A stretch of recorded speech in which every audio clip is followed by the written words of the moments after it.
This is my house for the purposes of right now. Thank you for coming.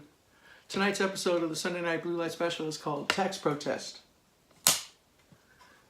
I'm Dave Lieber, the Watchdog at the Dallas Morning News, and like many of you, I got my tax protest, my property tax notice, and it's due the end of this month.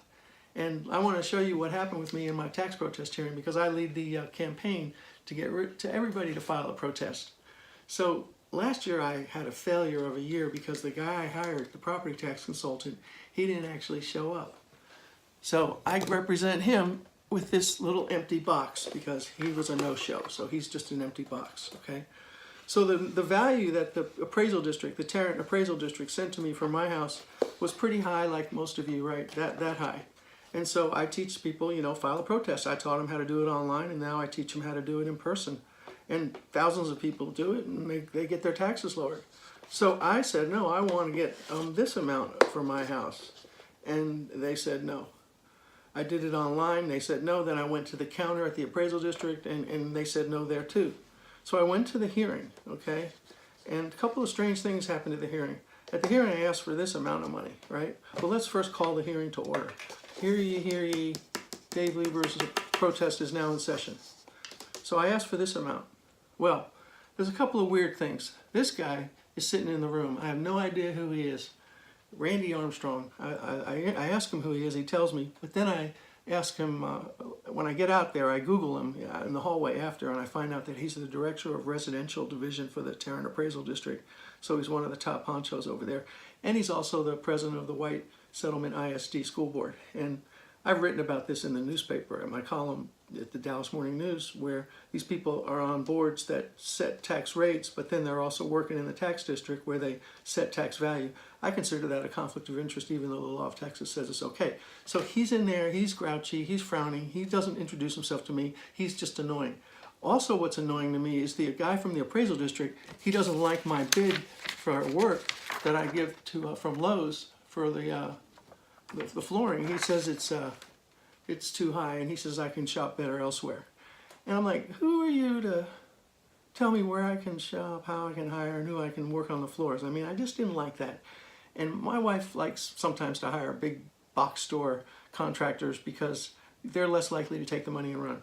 All right, so I decided to just do something I've never done before, which was go to binding arbitration, because you can do that or you can do a lawsuit.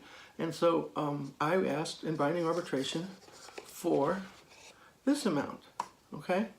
And I paid $500, and if I win, I get the money back, most of it, but if I lose, then I lose that. But if I win, then they have to pay. So a tax consultant told me that sometimes the appraisal districts surrender before the binding arbitration because they don't want to take the risk. And sure enough, around Thanksgiving, a Thanksgiving miracle happened. I got a letter saying they were withdrawing, and I got my tax rate on my house set at this amount. And so the difference between the offer that I had and what I got after binding arbitration, it wasn't all that much in saved tax money. It's represented by the length of this little cup. But the difference between the amount that I started with from them and the amount that I now have is represented by this long cup, you see. So what I learned is, one, they're monitoring me, which I would expect nothing less since I'm the guy that runs Property Tax Central in Texas, which is an information site to cause havoc and wreck the solemnity of the property tax system by pointing out the unfairness and the inequities of it. I also learned that binding arbitration is a really smart way to go if you have $500 you're willing to risk, and a lot of people aren't. But I think it's important to know that this is an option, and that's why I risked this money and ended up being successful. So you can read this story at the dallasnews.com/watchdog website, where I tell the whole story. And this is saying hi to the Dallas News Watchdog posse, who are folks that are into this property tax thing along with me. And you can find our Facebook group, Dallas News Watchdog Posse, or you can just send an email to me at watchdog@dallasnews.com and ask to get on the mailing list, because I'm the watchdog and I fight for you. See you next Sunday.